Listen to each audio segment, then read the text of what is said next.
Hoy está con nosotros el doctor Miguel Yusti, que acaba de publicar el libro Disfraces y extravíos sobre el descuido del alma, de modo que le damos la más cordial bienvenida. Bueno, no necesita de presentación, no es un intelectual de reconocida trayectoria. Y vamos a conversar sobre algunos puntos que él desenvuelve en esta obra. Aquí veo en la página 11 lo siguiente.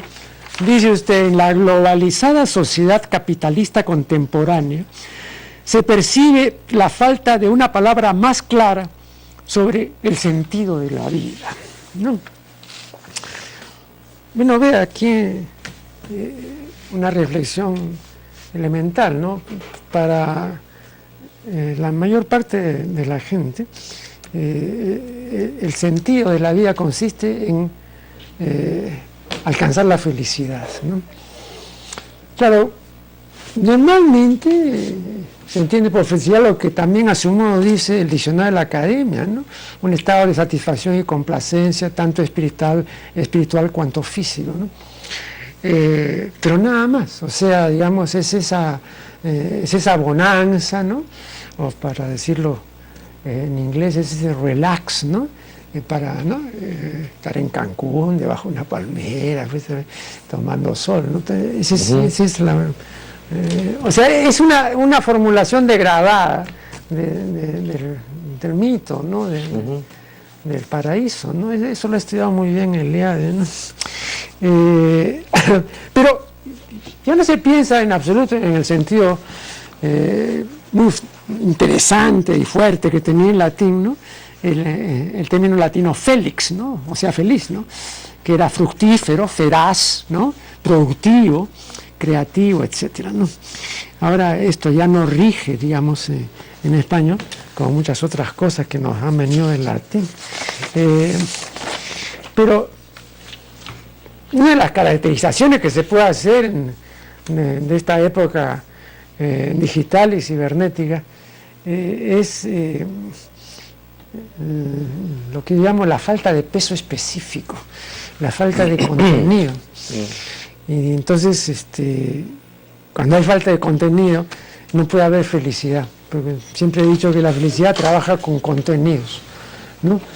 Pero ahora no, ahora puede ser muy cierto lo que decía Antonio Machado, hablando de un hombre rústico, ¿no? Y decía, en la oquedad de su cráneo cabía todo el vacío del universo, eso, ¿no?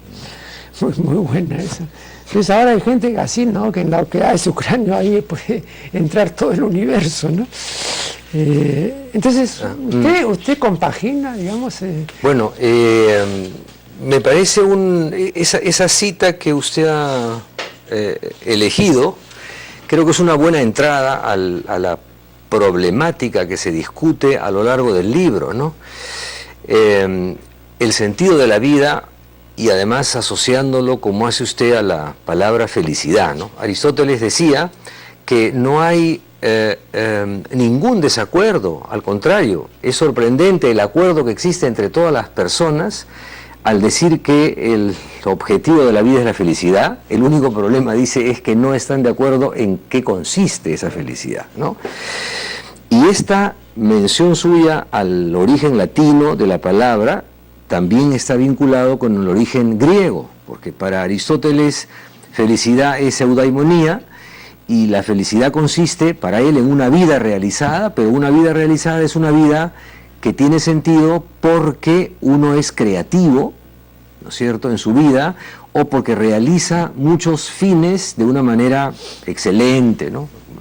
La cultura de la calidad de las cosas que uno puede producir o crear en la vida, eso es indispensable para la felicidad. Por eso es que Aristóteles dice específicamente que la felicidad no es un momento ni un estado momentáneo, una emoción pasajera, sino que es digamos, un estado duradero, y que solo a lo largo de la vida se puede descubrir o alcanzar eso que llamamos felicidad, ¿no? Por eso es que una buena traducción de la palabra felicidad en castellano es una vida realizada. ¿no es cierto? Alguien que ha cumplido con sus objetivos en la vida, que ha desempeñado un papel importante en la sociedad, que tiene una buena vida familiar, que tiene amigos, que tiene éxito, etcétera, etcétera, ¿no?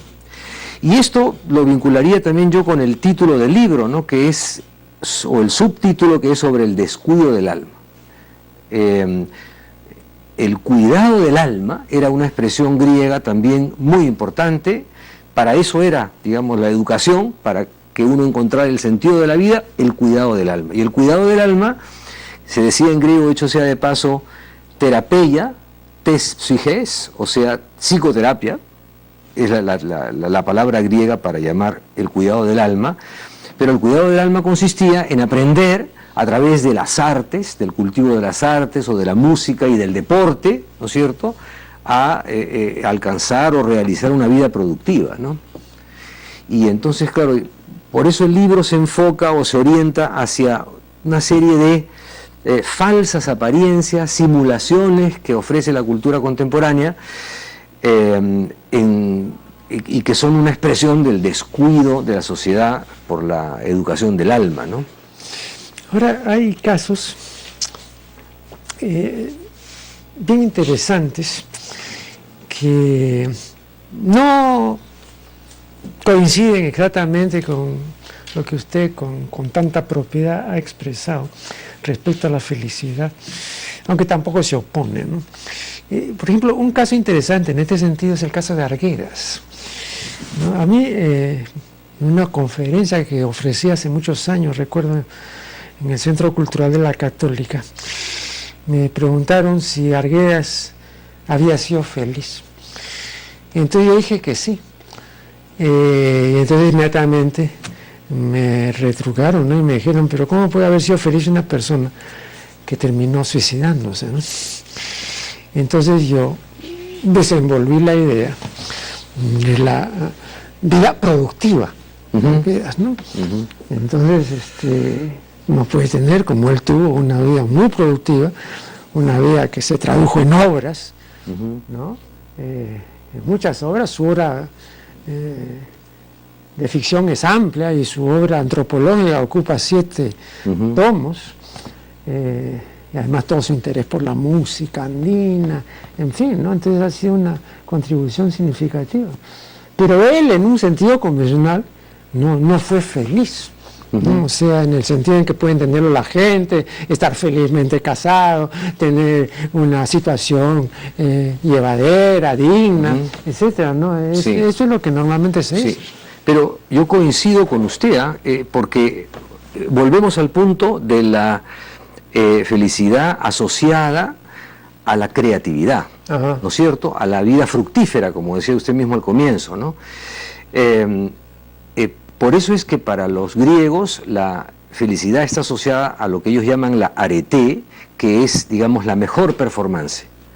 El mejor violinista, el mejor atleta, el mejor escritor, el hombre más creativo. Ese es el hombre que, en el sentido griego del término, alcanza la felicidad. Claro. ¿Ese es sinónimo de virtud? Sí, ese es el sinónimo de virtud, efectivamente. Era, claro que la palabra virtud, con tanto tiempo que ha transcurrido, ya ha adquirido otras connotaciones, ¿no es cierto? Pero efectivamente, arete es la virtud, pero la virtud del virtuoso, así como decimos el violinista virtuoso, ¿no es cierto? Pero vuelvo a Arguedas, porque claro, es verdad, Arguedas, claro, fue un hombre atormentado, pero fue un hombre muy creativo. Entonces, produjo, y además no solo para él, sino para su propia sociedad, una obra muy valiosa, ¿no? Y decimos valiosa, decimos con mucha calidad, ¿no es cierto?, una gran performance. Eso es algo que enseña y que, claro, no se ajusta a una especie de modelo prefabricado de vida rutinaria, al contrario, ¿no? Entonces, coincido con que aunque en el lenguaje cotidiano parezca con algo extraño, llamar feliz a un hombre que termina suicidándose, es evidente que es una vida que ha sido una vida muy rica, ¿no? Claro, pero este significado, ¿no?, de esta riqueza interior también en el habla cotidiana se ha perdido. O sea, eso se ha perdido. Sí, no, es más, ahora hay una trivialización de la palabra felicidad. Como usted bien sabe, hay observatorios internacionales de la felicidad, el Ministerio de la Felicidad. Se ha convertido en una percepción subjetiva, momentánea y muy relativa, ¿no? Vamos a hacer aquí la primera interrupción y ya regresaremos.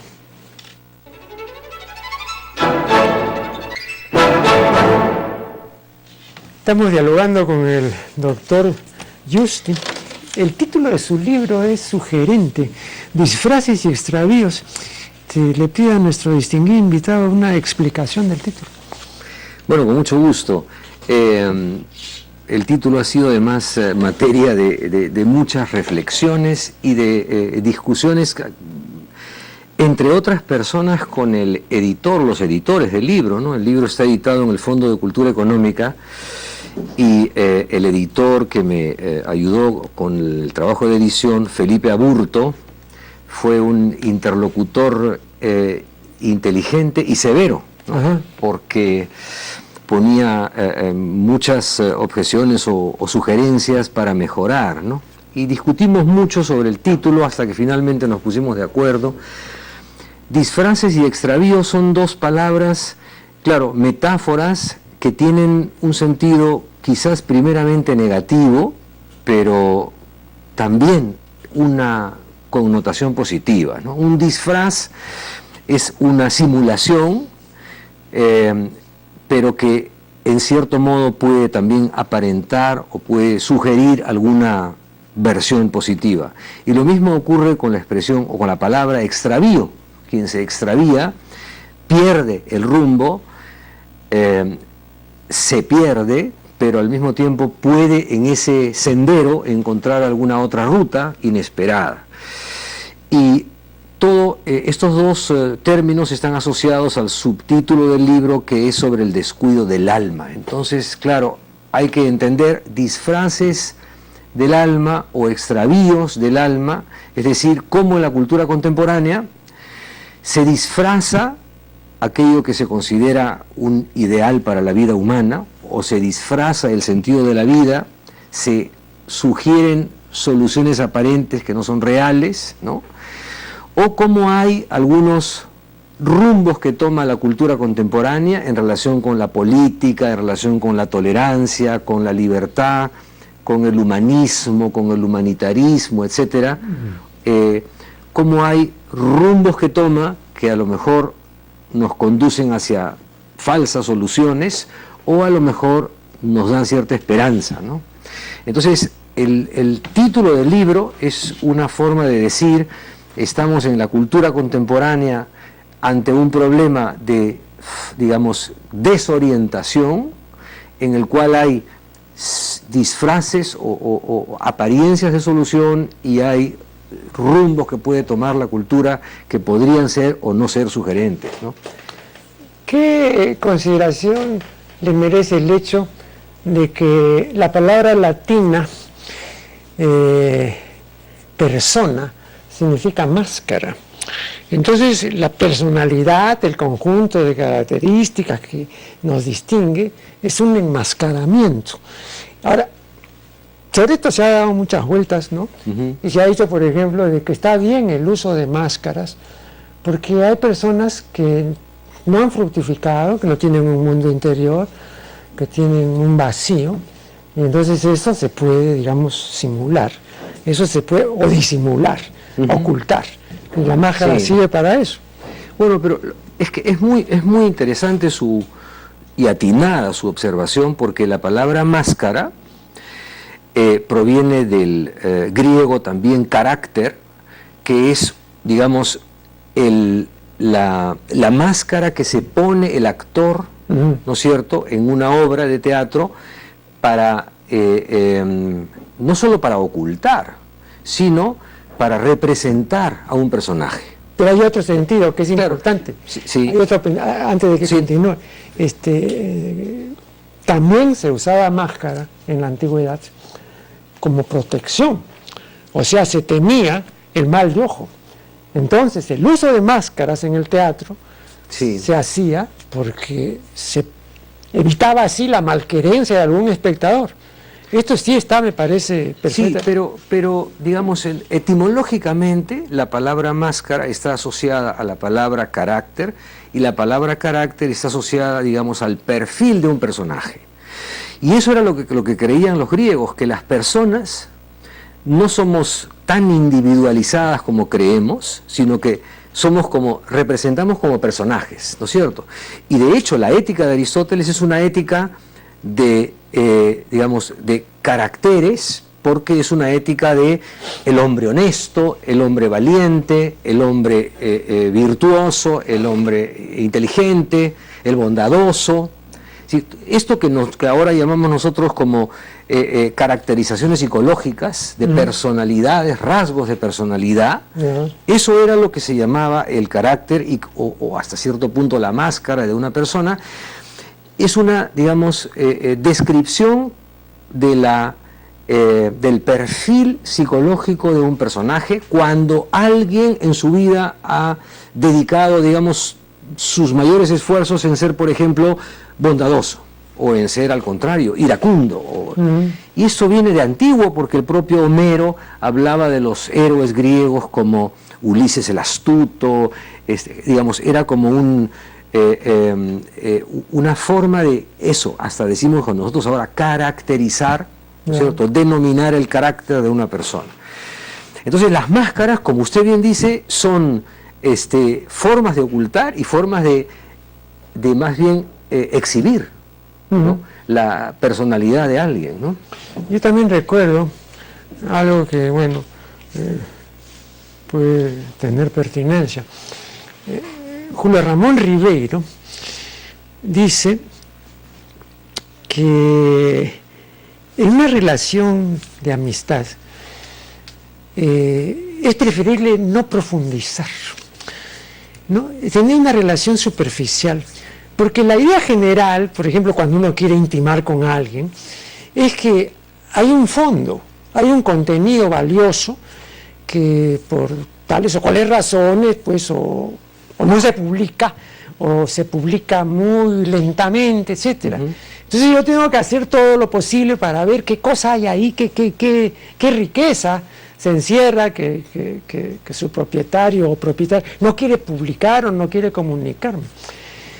Pero Ribeiro dice que esa es una idea equivocada. Yo después he revisado el punto y he podido enterarme de que otros autores y pensadores dicen lo mismo.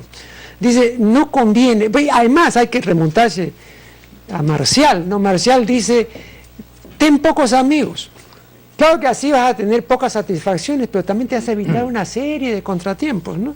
Entonces también la amistad es bifronte, ¿no? Tiene, digamos, este aspecto negativo, que, digamos, el amigo, una vez que se despide de uno, bueno, es el peor enemigo. La amistad también es un tema de este libro. El libro está dividido en 3 partes y la tercera parte se llama Marcas de Amistad. Es una parte del libro en la que yo incluyo algunos ensayos en homenaje a grandes amigos, ¿no? Y la he incluido, esta parte, porque la amistad era para los griegos una dimensión fundamental del cultivo del alma. Para que una vida sea feliz, eso pensaban los antiguos, la persona debe tener buenos amigos. Claro, el problema es que qué cosa es un buen amigo y qué tipos de amistad hay, ¿no? Porque la amistad puede ser una relación de interés común, pero para que sea una buena amistad, eso decía Aristóteles, en esa amistad tiene que haber una alianza o una asociación emocional en esa búsqueda de una vida fructífera, ¿no es cierto? O sea, así como digamos, los amigos son los amigos, los mejores amigos son los amigos en la virtud o en la arete, es decir, los amigos que aprecian la creatividad del amigo. O sea, se vuelven cómplices en esa creatividad, alientan al amigo en sus mejores performances, ¿no?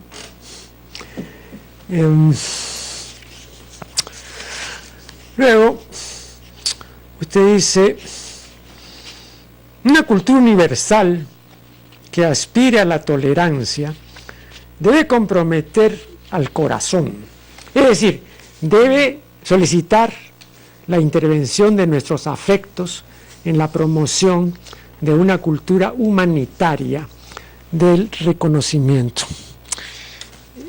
Yo publiqué un ensayo que se titula El asesino desorganizado. Esta es una expresión que no es mía, es una expresión de Nico Tinbergen, el famoso etólogo holandés que fue premio Nobel, como usted recuerda. Bueno, y ahí decía, en los primeros 150 años de los últimos 200 en el occidente civilizado, supuestamente civilizado, un hombre ha dado muerte a otro hombre cada minuto. Pero en los últimos 50 años, el lapso entre una y otra muerte violenta se ha reducido a 1/3. De modo que ahora, cada 20 segundos, un hombre mata a otro hombre. Entonces, esta especie no solamente es homicida, ¿no?, sino, y lo ha dicho alguien que no es etólogo, pero que es una persona culta e inteligente, como Mario Vargas Llosa, es un homicida compulsivo. Porque matar pues a un congénere cada 20 segundos, eso es una compulsión, pues, ¿no? O sea, ya es una cuestión ya psiquiátrica, ¿no? Entonces, ¿cómo se puede, digamos, proponer o abogar por una cultura de la tolerancia con una persona tan peligrosa, ¿no? Bueno, es un desafío. Yo no puedo sino coincidir con los datos, ¿no es cierto? Que los datos no se pueden negar, pero tolerancia es además un término que yo diría es cada vez más necesario, porque lo que es más frecuente es la intolerancia, ¿no? Entonces, claro, ¿cómo cultivar la tolerancia? Ese es el problema, ¿no? La cita que usted ha referido se encuentra en un texto en el que yo me ocupo del concepto de tolerancia, porque hay muchas teorías sobre la tolerancia en la actualidad, y yo defiendo una, que es la de Lessing, que es la tolerancia de quien persigue una vida más humanitaria, ¿no es cierto? Yo no digo que eso sea lo más frecuente, sino que sí sería lo más deseable, ¿no? Vamos a hacer acá una nueva interrupción y ya regresaremos. Continuamos nuestra conversación con el doctor Justi. Dice usted que la globalización es la universalización de las relaciones sociales y la uniformización de los patrones culturales. El multiculturalismo, en cambio, es un movimiento de reivindicación de identidades. Bueno, pero ocurre que la globalización surge definidamente con la llamada posmodernidad, ¿no? O sea, comprende apenas, no creo que 2 generaciones, ¿no? Entonces, querer pues, contrarrestarla a estas alturas equivaldría pues a detener el reloj de la historia o a retrasarlo, ¿no? Yo no veo cómo se puede hacer. No, claro, pero es pues digamos, por un lado es un movimiento indetenible el de la globalización, porque la globalización implica relaciones tecnológicas, económicas, lingüísticas, productivas, qué sé yo, ¿no? Y eso invade por completo todas las relaciones mundiales, pero al mismo tiempo la globalización genera una reacción en muchísimos lugares regresiva de digamos, afianzamiento de las identidades culturales, de rechazo de lo que está, digamos, de esta identificación entre globalización y capitalismo, o globalización y cultura occidental. Entonces, el fundamentalismo es un fenómeno, me parece a mí, resultado de la globalización, no es un fenómeno, bueno, que puede haber existido en otras formas en el pasado, pero este fundamentalismo tan severo y tan radical, ¿no? Es de algún modo producto de este movimiento internacional tan indetenible. Entonces, por eso es que en este momento... Yo recuerdo que, si no me equivoco, fue Ortega y Gasset, que hablando de la fe islámica, decía: el Islam es constitutivamente problemático y contrario a cualquier intento de modernización. De modo que hablar de fundamentalismo con respecto al Islam es creer que el Islam no es el Islam. O sea, en el Corán, y efectivamente, es un mandamiento coránico, ¿no es cierto?, combatir a los infieles. Sí, pero ese es un mandamiento que puede ser también, que puede haber estado en otras religiones. El asunto es, digo, en la propia religión cristiana, y sin embargo ha habido un proceso de racionalización que complicado, conflictivo, y que no se ha resuelto tampoco, pero que ha modificado, ¿no? Esa era una tesis, digamos así, de los filósofos de fines del siglo pasado, ¿no? La tesis de que el proceso de racionalización iba a terminar por expandirse en todas las culturas. Entonces, producir en todas las culturas una democratización progresiva, y eso no ha ocurrido. Y no solo no ha ocurrido, sino que estamos ahora en una situación política que algunos denominan ya una especie de tercera guerra mundial, porque la reacción islámica contra el occidente es muy fuerte. Entonces, este terrorismo internacional es muy potente, y además pone en cuestión justamente uno de los presupuestos de la globalización, digamos ahora cultural o política, que es que se expanderían en el tiempo las relaciones democráticas o jurídicas de tipo occidental. Eso no ha ocurrido, ¿no es cierto? Claro, por otro lado uno podría pensar, lo que pasa es que la globalización tampoco ha sido un proceso simétrico, o que ha permitido el desarrollo simétrico de todas las culturas. No, obviamente ha habido relaciones de poder, imposición de unas culturas sobre otras, y por eso es que en los movimientos islámicos o de otras culturas también hay una pretensión reivindicativa, ¿no es cierto? Yo recuerdo que a mí me sorprendió cuando yo,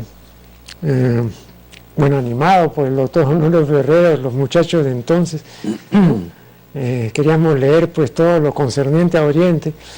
No teníamos la preparación, pues éramos jóvenes de 18 años, pero todos los libros concernientes nos interesaban, ¿no?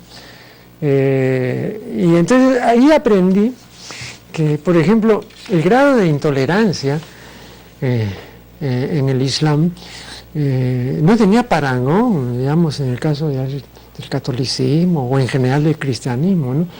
Y recuerdo que el profesor Ferrero decía, por ejemplo, nosotros no podemos imaginar lo que le pasó, si no me equivoco era Burjar, famoso viajero, ¿no?, que por descuido, no intencionalmente, pero que no lo había visto, se sentó sobre el Corán. Inmediatamente fue decapitado. O sea, violentamente. Eso jamás ocurriría si uno se sienta por inadvertencia. Eso es la Biblia, ¿no? Pero, digamos, tiene tal peso, digamos, ¿no?, la ley coránica, que haberse sentado es algo, digamos, que merecía la pena de muerte, ¿no? Nosotros no tenemos ese nivel, pero yo estaba recordando también al respecto haber leído en esa época un libro que se publicó en Pocket Books, que se llamaba The True Believer, el verdadero creyente. Y el verdadero creyente es el fanático. Ese es el verdadero creyente. O sea, el que Leibniz creo que decía, el que tiene cegada la visión, algo de esto, recuerdo, ¿no? Esa es una metáfora de Leibniz. Pero es el verdadero creyente. Es el que esté capaz de degollar a alguien porque se ha sentado, ¿no? Nosotros no llegamos a ese nivel, ¿no? No, pero justamente esto podría valer para cualquier creencia, religiosa, no solamente para la del Islam. Claro, se puede extrapolar la figura del creyente como aquel que está convencido de una verdad. Pero eso no rige para la India. No, en la India todo convive en las religiones. Justamente, ¿no? Justamente. Hay una famosa tesis de un teólogo y filósofo francés que se llama Pierre Bell, que es la tesis del derecho de la conciencia a equivocarse. En eso basa él, ese es el argumento más fuerte para él en el siglo XVI o XVII, para defender la tolerancia. El derecho de la conciencia a equivocarse. Porque dice, solo quien cree que no se puede equivocar es el que es capaz de implantar un régimen de intolerancia absoluta con otras religiones, ¿no? En una época lo implantó, como usted sabe muy bien, pues la Iglesia Católica, sí, ¿no? Tenía su divisa, que usted recordará, extra ecclesiam nulla salus. Sí. Eso es pues, por intolerancia, ¿no? Imagínese usted. Sí, bueno, por eso justo, pero hay otras situaciones a las que también se puede hacer alusión, ¿no? Que es el Imperio Romano, por ejemplo, era un imperio políticamente dominante, pero religiosamente tolerante, ¿no es cierto? O sea, puede haber formas de tolerancia asociadas a formas políticas que no sean estrictamente democráticas, ¿no es cierto? Pero una permisividad para la existencia de identidades culturales, religiones, ¿no? Por eso es que yo creo que hay que separar, o mejor dicho, diferenciar entre lo que es digamos, la religión o la identidad cultural y lo que es el proceso digamos, de desarrollo de la conciencia moral de la humanidad, ¿cierto? Todos tenemos, y que ese desarrollo de la conciencia moral, el que reconozcamos derechos a más personas, el que no permitamos que haya esclavitud y cosas por el estilo, que ese es un proceso que debería permear o difuminarse entre todas las tradiciones religiosas, ¿no? Claro.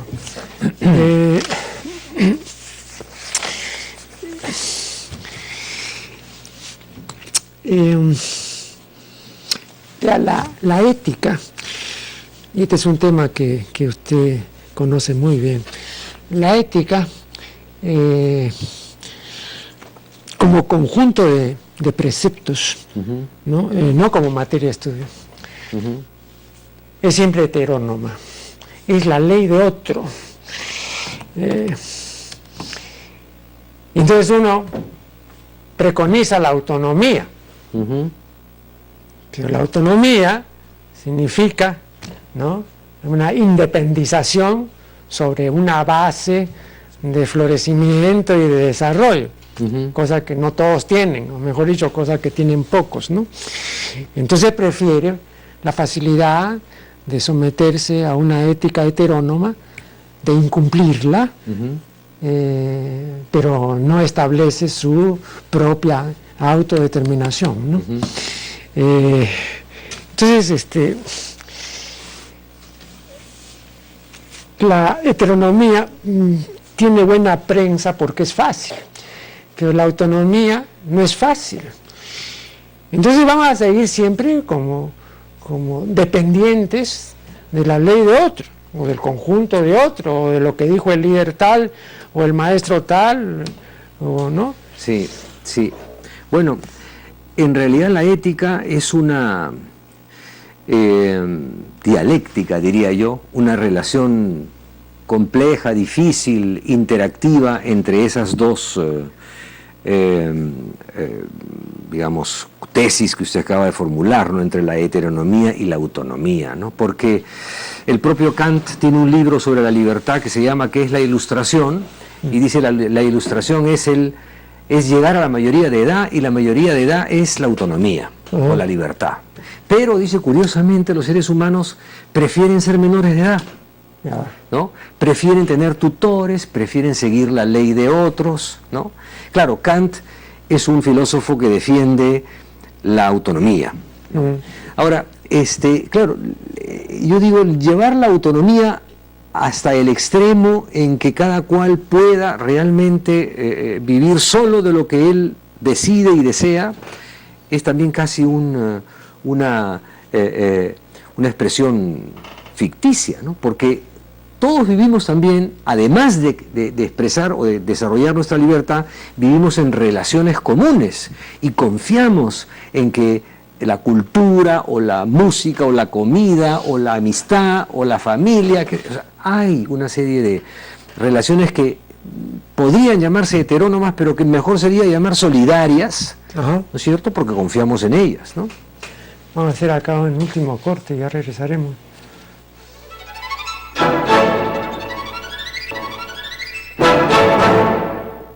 Bien, esta es la última parte de una interesante entrevista al doctor Giusti.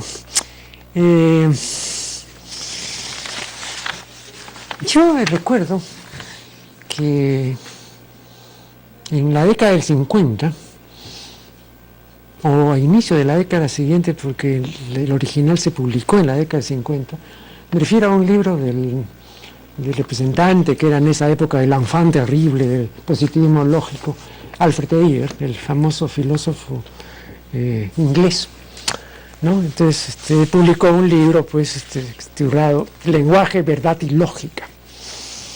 Entonces recuerdo que él dice, supongamos que en una reunión alguien dice que robar es bueno. Entonces yo intervengo y le digo, no, perdón señor, robar es malo. Ahora bien, ¿quién de los dos tiene razón? Ninguno.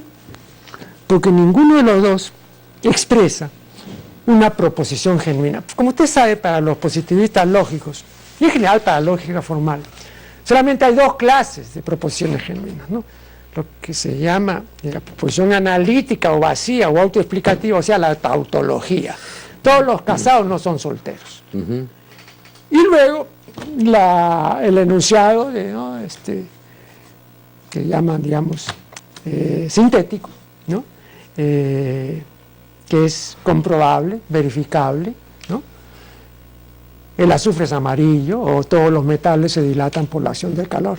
Bueno, eso es cierto, pues uno puede comprobar de que se dilata, ¿no? Pero si yo digo no robes, eso no es verdadero ni falso, ¿no? Entonces yo quisiera que usted, con su conocimiento, diga a qué categoría pertenecen estas manifestaciones de la ética. Pues claro, en un caso, le he dicho, hay una tautología, eso es verdad. En otro caso hay un juicio sintético, afirmativo, verificable, eso también es verdad, o puede serlo. Pero decir, por ejemplo, no robes o no mientas. Bueno, claro, digamos que la distinción más clásica que se suele hacer es que hay por lo menos tres tipos de lenguaje que corresponden a tres tipos de experiencias humanas, ¿no es cierto? Usted menciona el lenguaje científico, o el lenguaje lógico referido a las constataciones sobre si algo es verdadero o falso, ¿no? En términos muy generales, ¿no? Pero digamos, una cosa es el lenguaje científico, otra cosa es el lenguaje moral, o el lenguaje ético, digamos, sobre valoraciones en la vida, ¿no es cierto? Sobre qué cosa es bueno o malo, no qué cosa es verdadero o falso, sino qué cosa es bueno o malo. Y en nuestra vida cotidiana o en nuestra vida social hay infinidad de cosas que nosotros preferimos o no preferimos porque son valorativamente mejores para algunos o para otros, ¿no es cierto? Y en tercer lugar, el lenguaje estético, porque hay cosas que son bellas o que son feas o que son estéticamente atractivas o no lo son, que son creaciones artísticas y que a lo mejor no son ni buenas ni malas, o que no deben ser juzgadas porque son buenas o malas, sino porque son estéticamente relevantes o interesantes, originales, y tampoco tienen que ver con la verdad o la falsedad, ¿no es cierto? Entonces, eso es una distinción clásica que viene desde antiguo y que de diferentes maneras se ha ido reproduciendo en el tiempo. Entonces, claro, algunos pensadores más, digamos, cientificistas, ¿no?, dirán todos los juicios, incluyendo los estéticos y los morales, deberían someterse a las reglas del lenguaje científico, pero en realidad en la vida real o en la vida cotidiana es más bien, como decía Lyotard, por ejemplo, el filósofo francés, lo que hay es una especie de conflicto permanente. Entonces él usaba la palabra agón, que en griego significaba la competencia, ¿no?, la competencia deportiva, y decía que el lenguaje es agonístico, en el sentido de que es una especie de conflicto y competencia permanente entre juegos del lenguaje, ¿no es cierto?, entre tipos de lenguaje, porque cuando nosotros nos movemos en el ámbito afectivo, nos guiamos o nos sometemos a ciertas reglas del uso del lenguaje que no son las mismas que cuando usamos el lenguaje en un sentido científico. Pero vea, le voy a poner un ejemplo que más todo el mundo lo conoce, ¿no? El mandamiento del amor. Ya. Ahora se repite, se pregona, se dice. Pero esto supone una mala observación psicológicamente hablando, porque supone que el amor está sujeto a la voluntad. O sea que el acto amoroso es un acto volitivo y el amor no está sujeto a la voluntad, de modo que yo no puedo erigir eso en mandamiento, porque es incumplible. Pues no, eso es una observación, usted dirá del lenguaje y todo, pero es cierto, pues, no se puede cumplir así, porque yo no puedo amar porque me lo ordenan, aunque sea Dios el mandante, ¿eh? Sí, bueno, sobre ese mandamiento habría mucho que decir, ¿no? Claro que tiene usted razón, no se puede obligar a nadie a amar. Claro. Pero ¿qué cosa es amar? Hegel tiene una observación muy divertida sobre ese mandamiento, porque dice que ese es un mandamiento que primero no se comprende, dice, porque hay que explicar qué cosas son los términos, porque dice, dice Hegel, ¿cómo que ama? Habría que agregar, no ames de cualquier manera, porque hay amores posesivos, amores defectuosos, amores negativos. Entonces habría que decir, ama de manera inteligente. Pero si uno dice ama de manera inteligente, tiene que especificar más. O sea, habría que precisar, ¿no es cierto?, qué cosa entendemos por amar. Pero yo diría, sí puede haber una interpretación positiva de ese mandamiento. Es justo lo que mencionábamos al comienzo de la conversación sobre Lessing, ¿no? Cuando uno dice, digamos, uno formularía ese mandamiento diciendo, sé bondadoso, ten una actitud bondadosa con los otros. Eso sí es algo que uno puede tener, o tratar de tener, digamos. Pero entre nosotros, vea, entre nosotros, desgraciadamente, pues, el término que se ha impuesto es el amare latino, ¿no? Y el amare latino tiene una dificultad que el diligere latino no tiene. Y nosotros solamente del diligere hemos tomado diligente, dilección, dilecto, ¿no? Pero este diligere es el amor responsable, serio, el amor que no es de concupiscencia. El amar es el amor de concupiscencia, el amor posesivo, etcétera, ¿no? Entonces, sí, aquí ya no se hace ese distingo, porque uno ama, pues incluso, pues, como se hace sobre todo en inglés y en francés, llama también un chocolate, puede amar todo, ¿no? Entonces, hay una indeterminación en ese sentido, ¿no? Pero nosotros, repito, no hemos hecho bien el deslinde. Vea, en la Vulgata latina, ¿no?, el verbo amare se usa 11 veces, y el verbo diligere, diligir, se usa 465 veces, porque traduce mucho mejor la Biblia que, ¿no? Claro, sí. Bueno, es verdad que hay una confusión de conceptos o de términos y que habría que precisar, ¿no es cierto? Los griegos diferenciaban entre el eros, la filía y el ágape. Claro. Son palabras griegas, las tres. Y el ágape es una palabra griega que se asocia más a la tradición bíblica. La tradición bíblica también toma mucho de la tradición griega, pero son cosas diferentes, ¿no es cierto? Una relación amistosa, que es la filía, una relación erótica, que es una relación de atracción sexual o atracción física, ¿no es cierto? Un ágape, que es más bien una relación comunitaria, solidaria entre personas. Entonces, ya, todo eso se traduce ahora por amar, y entonces, claro, en ese término se pierden los matices y hay que empezar a especificar. Pero como digo, ¿no?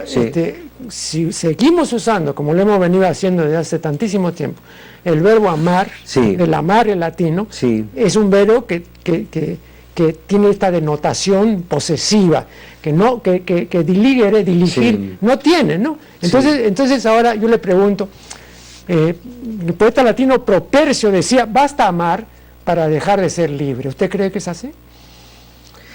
No.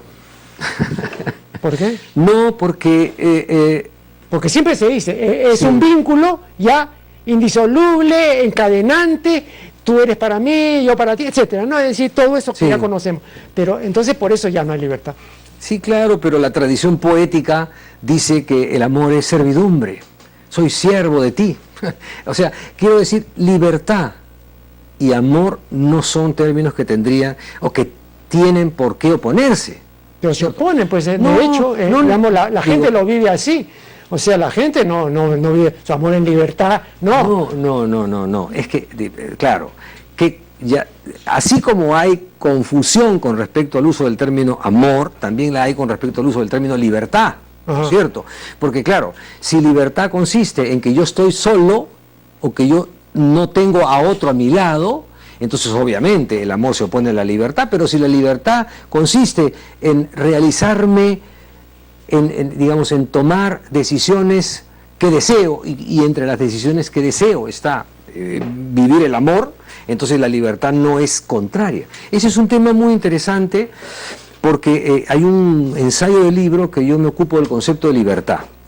Y esa es una tesis hegeliana, que la libertad no se pierde en el amor, sino al contrario, se enriquece, ¿no es cierto? Porque una persona que ama y es amada es una persona que puede ser más libre que la persona que es solitaria.